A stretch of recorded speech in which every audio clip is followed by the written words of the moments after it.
Alors, je pense que ci analyse bii nii la ñuy colorer la ñuy ndar képpee lépp li nga xam ne dina tourner autour de deewu Marème Sall dee na ou pas. Je vais donner en tout cas mon analyse finale ou en tout cas je vais donner analyse bi nga xam ne lépp li nga xam ne ay supposition la dafa bàyyi wala bàyyi tout ça ma daal di ko fii téye nag ba xool lan la ñu scénario bi en tout cas di dévoiler. Restez, c'est dans un instant. Urban SN.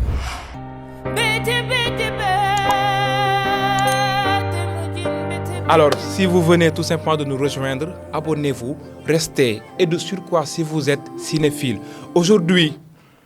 ça parle de BTBT. Chaque jour, ça parle ici de BTBT depuis le début de la saison. On en est au 2e épisode. Fii la information yu baax yi di xewee les pronostics les plus folles avec Bambara Soul Cinéma sur Urban SN. Marème Sall, elle ne fait plus partie de cette saison. Je ne sais pas si on va nous la ramener ou pas dans la suite par rapport au scénario et ce sera une chose bi nga xam ne dana ma neex te dina neex également yéen ñiy seetaan mais ay est-ce que nekkul diggante et tout ça peut-être mu nekk un rebondissement mais ce sera parce que elle a trouvé aujourd'hui une entente avec la maison de production et qu'elle doit revenir ñu daal di matérialiser loolu noonu mais celle qu'on a vue au niveau de l'hôpital on sait que ce n'est pas elle. D'accord? On en est arrivé à un moment où dans le générique, le nouveau générique, elle n'y est pas. Dans le premier épisode, bokk na ci générique boobu noonu, oui, parce que l'histoire portait autour de la trame qui matérialisait aujourd'hui sa mort. Et arrivé au niveau de sa mort, on n'a plus besoin d'elle. Ou bien que le contrat rompu n'est plus d'actualité et qu'il était question aujourd'hui de ne pas reproduire son image, ce qui aurait conduit à la boîte aujourd'hui à des problèmes de justice. D'accord, parce que booy signé contrat bokk na ci clause yi lay permettre ngay utiliser image u nit ki. D'accord, boo demee nag ba clause yooyu noonu ngeen romb ko wala contrat bi expiré boo bëggee utiliser waat image u nit ki dafay laaj mu signé waat contrat jox la accord am. Et là donc on comprend le fait que nekkatul ci générique bi. Et je pense que ni ce n'est pas également une manière de matérialiser une communication parce que ce serait vraiment une communication pas bonne. Une actrice principale que bi nga xam ne bokk na ci élément clé yi bokk na ci élément phare yi nga xam ne ñoom ñooy téye public bi nga ñëw pour une première saison tu la tues def ko dafay gént et tout ça non ce serait vraiment imprudent de la part de Evenprod de la part de n'importe quelle boîte de production qui aurait voulu procéder de la sorte quand même. Donc retenons bien que ni Soumboulou Bathily a rompu son pacte, a rompu son contrat avec la maison Evenprod jusqu'à ce qu'on voit aujourd'hui le contraire. Et même si elle revient, c'est que en fait ils ont trouvé une entente et nous le ñuy xaar yàlla nañ trouvé entente et qu'on va nous servir aujourd'hui un scénario plus folle que celui qui a été matérialisé au niveau de Idole autour de la mort de Malick Ndiaye, c'est-à-dire le personnage interprété par Ngor Bagna. Xam nañu que dafa amoon problème ak maison de production bi mais bi ñu demee ba déggoo ils ont tellement réussi la réadaptation, le retour du personnage que en fait on est arrivé à un moment où on se dit que est-ce que réellement il avait quitté tellement qu'on a réussi ça et franchement si on en arrive à ce niveau où on réussit également ce retour bu fekkee que ni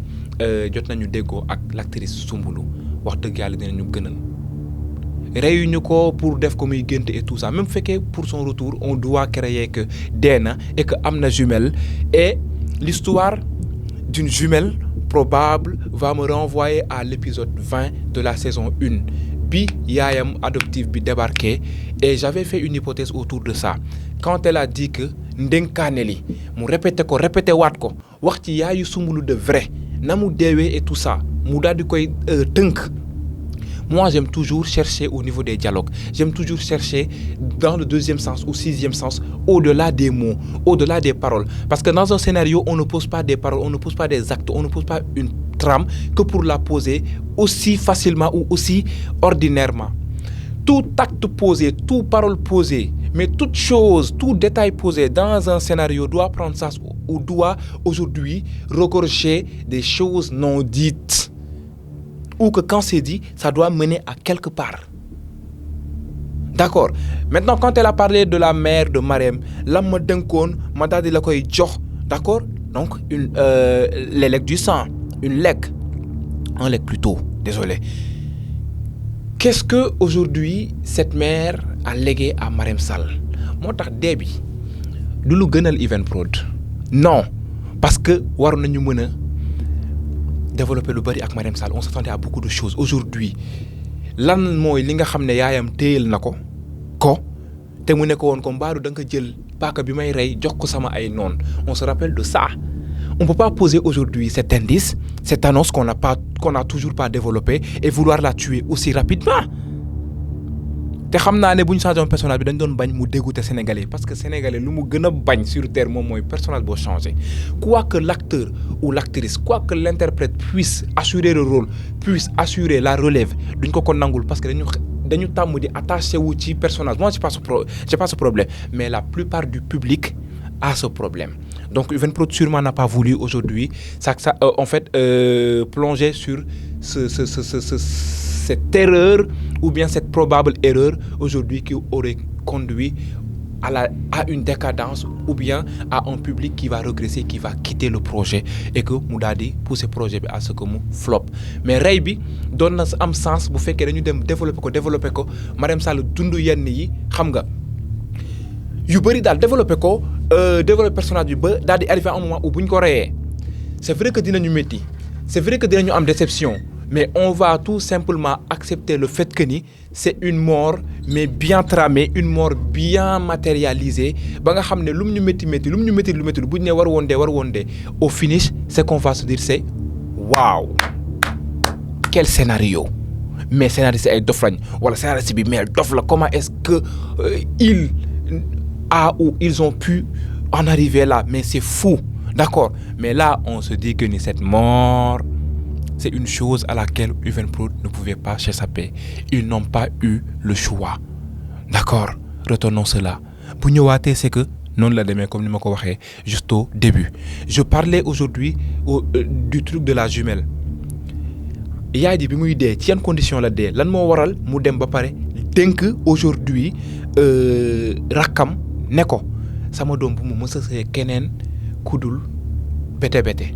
sûrement dañ ko légué mais ci yan condition la deewee kat mooy papaay Marème Sall d'accord est-ce que Marème Sall kii la ou pas est-ce que aujourd'hui l'histoire que Nogoy vit avec Diouma Thiam su fekkee c'est avéré que ni c'est elle sa jumelle parce que avec Evenprod on s'attend toujours à des rebondissements à des retournements de situation est-ce que donc cette histoire n'a pas été vécue par un personnage dans cette série qui serait Marème Sall et que bu ñuy indiwaat l'actrice là ñu indi mu nekk sa jumelle bi ñëw gën a dof Marème Sall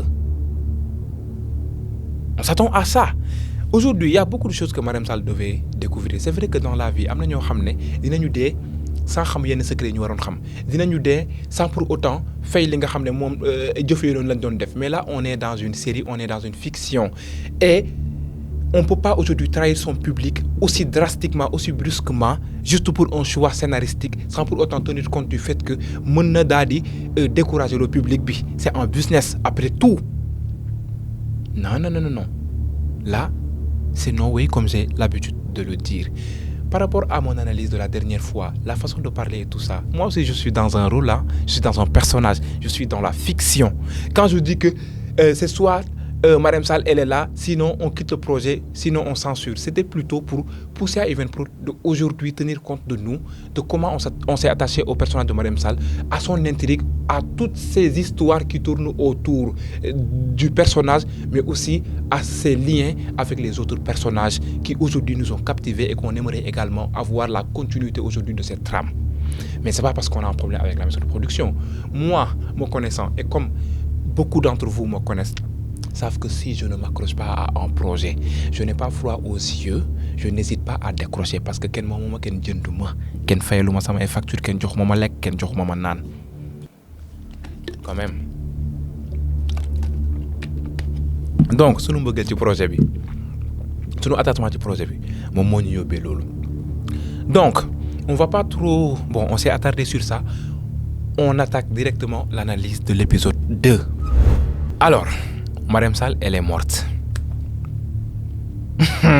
L'hypocrisie sénégalaise.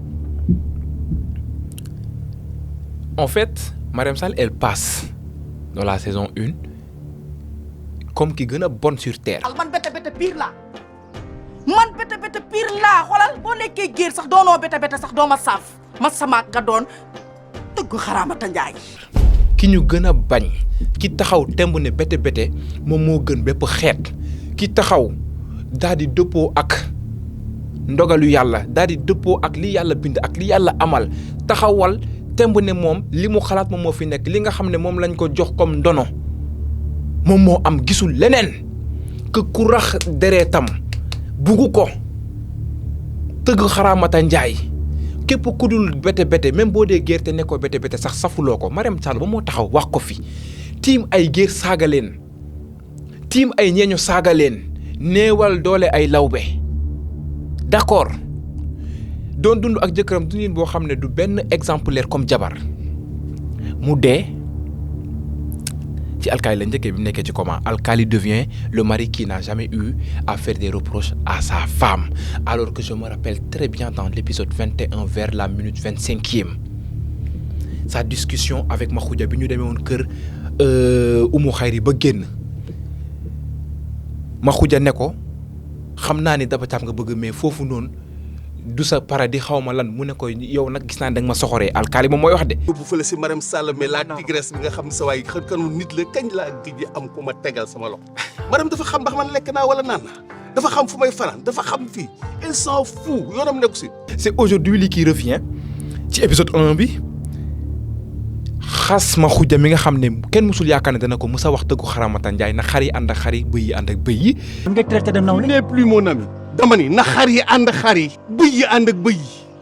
alkaali ba pare ne jabaram dafa baaxoon def ko bëggoon oh là là là là là j'espère que c'est le personnage qui se dit ça et après dans la deuxième saison plutôt excusez-moi il s'est ressaisi au moment où ma gis ko mu songante ak Makhoudia sama yaram bi dafa daw parce que je ne pouvais pas aujourd'hui concevoir le fait que lui qu'il ait cette position de ki nga xam ne day contre waaso yi naan ay géer nga ay naan doo géer doo nangam doo bete non parce que xamuñ ko woon loolu c'est vrai que circonstance dafay waral yenn yi saalit dafay waral yenn yi mais non je pouvais pas accepter ça cette amitié ne pouvait pas en tout cas être ébranlée comme ça je ne sais pas si après dina retourner waat vestam ou pas parce que alkaali xamul responsabilité alkaali waya dina kilifteefam wanewu ko fenn lu dul day def ba ñombe am mu door a ñëw taxaw doon ne moom mooy doon ki kilifa di xët yi di jóg di kii voilà aujourd'hui bu fekkee dafa am ñu salit na yem ci Makhoudia bu ndaw yem ci Amina parce qu'ils ont eu raison quand même de se comporter de la sorte même si après ñoom aussi xamoon nañ ne seen yaay dafa sikk de mais yaay la foofu fibre maternelle moom mooy wax entre doom ak yaayam comme ni ñuy wax doom ndeyam da caa fort ba bu koy nàmpal da koy téen te ki la boot rogganti la yar la aar la yiir la nga yëg ci seen diggante wala ku nekk la muy yëg ci seen diggante yéen rek a ko xam ba tey jii dara bu ko dalee da ngay daal di fàtte lépp la nga xam ne doon na loo xam ne mën nga ko reprocher mais quand au monde extérieur vouloir faire comme si de rien n'était c'est pourquoi wax dëgg yàlla ci dëj bi quand Ami Mbaye parlait de natt et tout ça mais elle réclame ce qui lui va de droit elle réclame son dû seul que moi j'aurais préféré qu'elle ait le cran de se lever parmi tous les quelqu'un présents et de demander son dû de dire que ni Mariam Sall de dafa yoroon natt te natt boobu noonu sama xaalis mu ngi ci woon comme que nag dee na man baalewuma sama xaalis bugguma ko tey jii nii loolu nekk fardeau si moom bu ngeen ma mënee fay ngeen fay ma mais bor bii mu ngi fi keneen ak keneen wax ko te je m'attends à ce que aujourd'hui alkaali le fasse ou bien que Makhoudia bi nga xam ne taxaw na ne xaw ma la bu ndaw bien sûr na ko def pour daal di yenn yaayam bu ñu bëggee mu daal di xaw a tàlli laay wax parce que loolu daa gën a tuuti si lim def Mariam Sall mënul tàlli si toutefois Mariam Sall n'a pas eu de problème avec Evenprod mais matérialisez-nous des scènes en enfer parce qu'on va pas parler de paradis ou bien su fekkee ne dafa nekk paradis justifiez-nous le si elle n'a pas de problème avec la boîte matérialisez-nous des scènes en enfer où elle va payer ce qu'elle a fait parce que pour moi Mariam Sall doit payer ce qu'elle a fait dans Idole on voyait parfois ngeen di def loolu en fait di poser deux choses fiction et réalité di yéegal nit ñi ci kaw scène di jouer aujourd'hui li nga xam ne en fait c'est dans leur être ce qu'on n'arrive pas à voir, d'accord? Et c'était une technique de réalisation mais folle, mais qui rend un scénario très crédible. Mettez-nous Mariam Sall dans une tombe ou quelque part qui insinuerait une tombe, qu'on la voie payer, d'accord, ses actes. ñu gis ko mu dee ci biir tomb bi yàlla na nag buñ ne dañ koo suul ci tomb boo xam ne suuloon nañ fa ñeeño wala lawbe boo xam ne moom lañ fa suuloon ba yax yi daal di fane moom ñu ñëw daal di ko fay tegaat ñu gis ko mu naan nii di yuuxu on la voit brûler en enfer parce que elle le mérite yàlla du baale kenn ku ko diingat de te woote ay mbiri waasu diingat yàlla sunu borom la yàlla sunu borom teg nga tegg da nga kaa diingat. Ce serait très fou si on avait ça vraiment. Et qui ma si gën a neex c'est Degen, franchement c'est la méchante on l'a annoncé comme la méchante moom ak Aïssatou mi nga xam ne nee na day porter combat wu Marème bi yow tu auras ta fête tu as Chacha kooku moom mooy doon yow sa remède parce que xam naa ni que mënuloo ko cadrer tu veux aujourd'hui porter le problème de Marème le combat de Marème toi est-ce que ton combat tu sais le mener porter sa combat d'abord. yaa ngi nii tu n'arrives pas à dissocier Chacha et Paco et tu veux porter celui de Marème mais bonne chance Aïssata Sow Lamtoro bon xataraayu je te souhaite un très bon xataraayu franchement si tay awaa wi rek yaa wadd wona a añat e yax ma e ndaar hakkunde Allah e nuñ koy waxee e omo ganantuma ko Allah taki o dañi omo ɓuri dañ doole an watta décider nde ko Allah watta décider malab Degen elle est spontanée moi j'aime les personnes spontanées j'ai beaucoup aimé sa réaction même si le fait que mu ñëw si dëj bi et tout ça semer le bordel on comprend le fait que dañu bëgg a mettre du piment et franchement loolu moom def ñuy neex mais j'aime sa spontanéité du ma tricher su fekkee bëgguma la su fekkee da ngaa dee sentiruma si benn mélancolie du ma wone ne dama mélancolique c'est faux jaru ko woneel ne dara safuma si moo ngi noonu gis nga da ngay bon nga wone ne damaa bon nga taxaw déclarer yëkkati sa loxo yuuxu damaa bon ñiy dégg ko bu fekkee ne ñee dañoo tëx nga ñëw ba ci seen ay nopp yuuxu ne leen damaa bon bu dee dégguñu la nga bind pancarte affiché jàkkaarloo leen ak ñoom nga bind leen je suis mauvais wala damaa bon bu ñu mënul lire na xolal nga sàkk pexe fexeel ba ñu xam ko bul nëbbatu parce que bu dee yàlla sunu borom nga mënul nëbbu bul nëbbu nit ñi mu jeex takk comme ça au moins du leen xam fan la lay cerner et j'aime bien le personnage de Degen franchement ceci met fin à cette analyse et aujourd'hui vous me voyez en pied de poule Vichy et tout ça c'est toujours Mass Diaw styliste tournal Sëñ Assane ca Guédiawaye d'accord vous entrez dans ma page Instagram vous allez voir tenue ma fa defal vous entrez dans sa page Instagram vous allez le voir son numéro c'est le 77 458 27 43 77 458 27 43 d'accord ma ne ma windeelu ba beneen